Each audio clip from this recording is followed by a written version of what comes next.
Hello बच्चों, कैसे हैं आप लोग। हम लोगों को मकर संक्रांति की हार्दिक शुभकामनाएं। और हमारे सभी प्यारे देशवासियों को जो भी इस उत्सव को मना रहे हैं उसको ढेर सारी बधाइयाँ। आज हम लोग जो है बिहार बोर्ड का चैप्टर नंबर 1 क्लास 9 का जो है हिंदी विषय पढ़ेंगे। जिसके बारे में आप लोग को जो है आज आप लोग पढ़िएगा। चैप्टर का नाम है कहानी का प्लॉट। कहानी की जो प्लॉट है जो थिएटर पार्ट है उसके लेखक जो है शिव पूजन सहाय है। शिव पूजन सहाय जो है इन्होंने जो है कहानी का प्लॉट लिखा है। शिव पूजन शाह जो है उसका जन्म जो है 1893 में उनवास बक्सर बक्सर बिहार में हुआ है। और ये जो लेखक है इन्होंने कहानी का प्लॉट लिखा है जो कि एक कहानी है। शिव पूजन शाह के बचपन का नाम भोलानाथ था। 10वीं की परीक्षा पास करने के बाद उन्होंने बनारस की अदालत में नकल नकल नबीस की नौकरी की। यानी कि जब उन्होंने 10वीं तक क्लियर कर लिया, 10वीं क्लास की परीक्षा दे दिया, उसके बाद उन्होंने जो है अदालतों में जो है काम किया। और बाद में वे हिंदी के अध्यापक बन गए। और फिर उन्हें जो है अध्यापक बनने का जो है शुभ अवसर भी मिला। असहयोग आंदोलन के परिणाम से उन्होंने सरकारी नौकरी से त्यागपत्र दे दिया। असहयोग आंदोलन जब हमारे देश में हो रहा था तो उस समय 1921 में जो है हमारे देश में असहयोग आंदोलन हुआ। और उससे उससे जो है इन्होंने क्या किया कि उसको उस नौकरी को त्याग दिया। और शिव पूजन शाह जो है अपने समय के लेखकों में बहुत लोकप्रिय थे। यानी कि वो उस समय के जितने भी रचनाकार है, जो भी लेखक थे, उसके लिए प्रमुख और लोकप्रिय जो है लेखक है। उन्होंने जागरण, हिमालय, माधुरी, बालक और कई प्रतिष्ठित पत्रिकाओं का संपादन किया। यानी उनकी बहुत सारी रचनाएं हैं जिसका भी उन्होंने संपादन किया। इसके साथ ही साथ वो हिंदी की प्रतिष्ठित पत्रिका मतवाला के संपादक मंडल में थे। यानी उन्होंने हिंदी के जो पत्रिका सम्मान होता है तो उसमें जो है उन्होंने उसे संपादक का जो है उसमें कार्यभार मिला। शिव पूजन का जो है उसका जो देहांत है, निधन जो है वो 1963 में हो गया। यानी उसकी मृत्यु जो है वो 1963 ईस्वी में हुई। बिहार राष्ट्र भाषा परिषद उन्हीं के कल्पना का साकार रूप है। यानी कि जो बिहार राज्य है उसका जो राष्ट्र भाषा परिषद बना है तो वो आज उन्हीं का दिया हुआ है जो कि उन्होंने उन्हें उसने कल्पना किया था। इन गतिविधियों में अतिशय व्यस्त रहने के कारण उन्हें स्व लेखन का कम अवसर मिला था। यानी कि जब वे विधानसभा परिषद में कार्य करते थे तो उन्हें अपने लेखन शैली में यानी कि उन्हें अपना जो कविता कहानी लिखना था जिसमें उन्हें बहुत से कम समय मिला। और देहाती दुनिया उसका एकमात्र उपन्यास है। इसका सबसे लोकप्रिय जो उपन्यास है वो क्या है, देहाती दुनिया। देहाती दुनिया जो एकमात्र उसका सर्वाधिक उपन्यास है जो कि बहुत ही प्रतिष्ठित है। और एग्जाम में आपसे पूछा पूछा जाएगा कि देहाती दुनिया के जो है लेखक कौन है, तो आपको जो है सिंपल सा बताना है। जो ग्रामीण परिवेश को ठेठ भाषा में उभारता है। यानी कि ये एक ऐसे लेखक है जो कि ग्रामीण परिवेश को, ग्रामीण परिवेशी को जो है वो लोगों के सामने रखते हैं। और इससे आगे चलकर लिखे गए आंचलिक उपन्यासों की पूर्व पीठिका कहा जा सकता है। यानी इन्होंने आगे और भी बहुत सारी चीज लिखी। कहानी का प्लॉट और मुंडमाल जैसी मार्मिक कहानियां लिखकर इन्होंने हिंदी की साहित्य में बहुत सारी वृद्धि की। यानी इन्होंने जितने भी रचनाएं किया तो उससे क्या हुआ कि जो साहित्यकार है यानी जो भी साहित्य का कार्य करते हैं तो उसके जो है उनकी रुचि में जो है वो अधिक वृद्धि हुई। विभूति देहाती दुनिया, दो घड़ी, दिन वे लोग, बिंब प्रतिबिंब। यानी उन्होंने बहुत सारे ऐसी जो है पुस्तकों का जो है लेखन कार्य किया। और बहुत सारे जो है इन्होंने रचनाएं की। निबंध आज इस समय पर विभिन्न विभिन्न पत्रिकाओं का संग्रह में प्रकाशित होते रहे हैं। यानी इन्होंने बहुत सारे पत्रिकाओं का भी क्या किया, संपादन किया। शिव पूजन शाह जो है जिन्होंने की कहानी का प्लॉट एक कहानी लिखा है। इस कहानी में समाज में जो है नारी के बारे में, नारी का जो एक स्थान है, जो कि नारी के रूप में जो है समाज में देखा जाता है, तो उसके बारे में जो है बताया गया है। और समाज में जो है नारी का जो है निर्मम प्रथा, वृद्ध विवाह, यानी कि इसका जो है बहुत ही कम उम्र में जो है उसका विवाह कर दिया जाता था, और इसके साथ जो है बहुत ही मार्मिक दुर्घटनाएं होती रहती थी, जिस पर कि इन्होंने जोर दिया और अत्यधिक अत्यधिक जो है बल दिया। और इसके द्वारा लिखे गए पाठ में जो है इसी बात को जो है चर्चा दिया गया है। तिलक दहेज की क्रूरता की शिकार भगजोगनी एक वृद्ध की गली बांध जाती है, यानी कि एक जो लड़की थी उसी के बारे में जो इस कहानी में बताया गया है, जो कि जो है तिलक और दहेज की जो है एक निर्मल जो प्रथा है हमारे समाज में, तो उसमें जो है उन्होंने इस कहानी को लिखा है।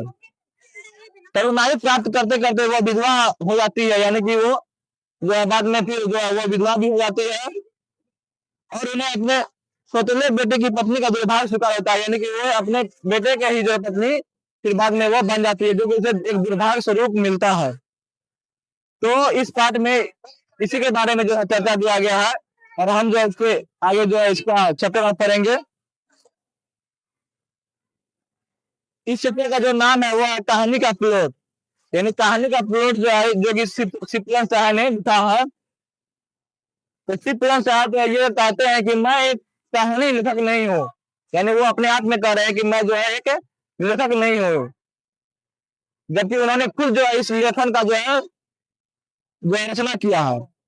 और वो कहते हैं कि कहानी लिखने योग्य प्रतिभा भी मुझ में नहीं है, यानी वो बोल रहे हैं कि जो है हमें कहानी लिखने, मुझे कहानी कैसे लिखा जाता है तो उसके बारे में मुझे जानकारी नहीं है, रुचि नहीं है, लेकिन तब भी जो है उन्होंने इस बात को यहाँ पे दिया है। कहानी लेखक को स्वतः कला मर्मज्ञ होना चाहिए, यानी कि वो कह रहे हैं कि जो है जो भी कहानी लिखते हैं उसे जो है एकदम कला में, यानी कि उसके साहित्य में जो है अत्यधिक से अत्यधिक ज्ञान होना चाहिए। और मैं साधारण कलाविद भी नहीं हूँ, यानी ये कहता है कि मैं ऐसे कलाकार नहीं हूँ, ऐसा साहित्यकार नहीं हूँ जो कि कहानी लिख सके, और मुझमें वह प्रतिभा भी नहीं है, किंतु कुशल कहानी लेखकों के लिए एक स्रोत पा गया हूँ, यानी कि कहता है कि मैं जो है एक ऐसा लेखक हूँ जो कि मुझे यहाँ पे कुछ लिखने का मौका मिला है, और मैं आशा करता हूँ कि मैं जो कहानी लिखा हूँ तो इस पर जो है मुझे कोई भी भड़कीली बातें या किसी से कोई जो है नाराजगी कोई नहीं रखेगा। तो इस कहानी में जो दिया गया है कि मेरे गांव के पास एक छोटा सा गांव है, यानी कि जो है इस कहानी में जो है जो लेखक है शिवपूजन साहब, तो वो कहते हैं कि मेरे गांव के पास में ही एक छोटा सा गांव है, और वो बोलते हैं कि गांव का नाम जो है वो गवारू है, यानी कि गांव का नाम क्या है, गवारू। जो कि सुनकर, जिससे कि लोग को सुनकर जो है वो बहुत ही घृणा आती है। तो उसी के बारे में यहाँ पे दिया हुआ है कि एक गांव में जो है, गांव का नाम जो है वो गवारू है, और वहाँ एक बूढ़े मुंशी जी रहते थे, यानी कि वहाँ पे उस गांव में एक बूढ़े मुंशी जी रहते थे। तो उसके बारे में कहा गया वो अभी संसार में नहीं है, यानी कि वो अब मृत्यु को प्राप्त कर गए हैं, वो इस संसार में नहीं है। उसका नाम भी विचित्र ही था, अनमिल आकर अर्थ न जापू, यानी कि लेखक शिवपूजन साहब कहते हैं कि जो है उसका भी जो है दूसरा ही कोई जो है ऐसा रचना है, इसलिए इसे साहित्यकारों के सामने बताने से हिचकता हो, यानी इसका जो है नाम जो है वो अच्छा नहीं था क्योंकि हम किसी को बता सके।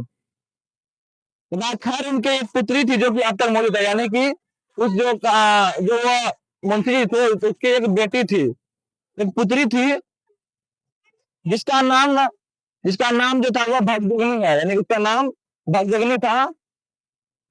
भगजोगनी के बारे में यहाँ पे दिया हुआ है, यानी कि उसके लेखक जो है उसका नाम भगजोगनी रखते हैं। तो भगजोगनी जो है उसका नाम इसलिए रखते हैं क्योंकि वो जो ये रचना लिखे हैं, वो जो इस कहानी लिखे हैं, तो उस कहानी में जो है वो एक देहाती कहानी है, इसलिए उन्होंने उसका नाम भगजोगनी रखा है। और कहानी में आगे कहते हैं कि जो मुंशी जी के बड़े भाई पुलिस दरोगा थे, यानी जो वो मुंशी जी थे तो उसके जो बड़े भाई थे वो एक दरोगा थे, और उस जमाने में जबकि अंग्रेजी जानने वालों की संख्या उतनी ही थी, जितने की आज बहुत ही कम जितना कि आज जो है धर्मशास्त्र को जानने वाले हैं। यानी पहले जमाने में जो है उस समय बहुत ही कम लोग जो है अंग्रेजी बोल पाते थे।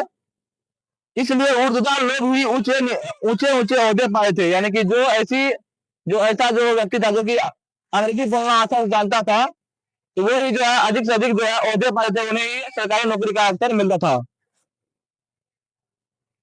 दरगाह जी ने 8 पैसे का करीम खालिद बारी पढ़कर जितना रुपया कमाया था, आज इतना कॉलेज और अदालत की लाइब्रेरियां चढ़कर वकील होने वाले भी नहीं कमाते। यानी इस कहानी में कहा गया कि जो दरोगा जी थे, वो जो है बहुत ही ज्यादा पैसा उन्होंने कमाया था, वो अपने जो है नौकरी में, जितना कि आज लोग जो है उतना रुपया नहीं कमा पाते हैं। और लेकिन दरोगा जी ने जो भी कुछ कमाया, वो अपनी ही जिंदगी में फूक डाला। यानी कि उन्होंने जो भी कुछ वो कमाया, तो वो जो है वो खुद में खुद जो है अपना से खुद वो खर्च कर लिया। उसके मरने के बाद सिर्फ उनकी एक घोड़ी बची थी। यानी कहानी में आगे दिया गया कि जो उसका एक घोड़ी था, और वो घोड़ी जो थी महज 7 रुपए की थी। और मगर वो जो घोड़ी थी वो बहुत ही जबरदस्त घोड़ी थी। और वो उसे जो है कमबख्त बारूद की पुड़िया कहा गया। यानी उसे जो है बारूद की पुड़िया कहा गया। बड़े बड़े अंग्रेज अफसर उस पर दांत गड़ाए रह गए, लेकिन किसी को जो है वो घोड़ी नहीं मिला।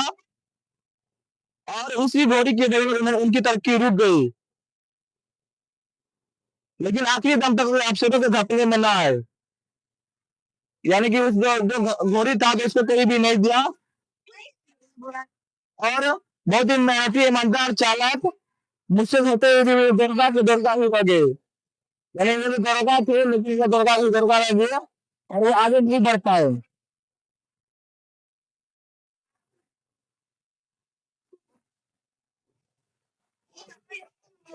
इसके आगे जो है हम लोग फिर कल जो है इसके आगे फिर हम लोग चीजों को पढ़ेंगे। कहते नहीं, धन्यवाद।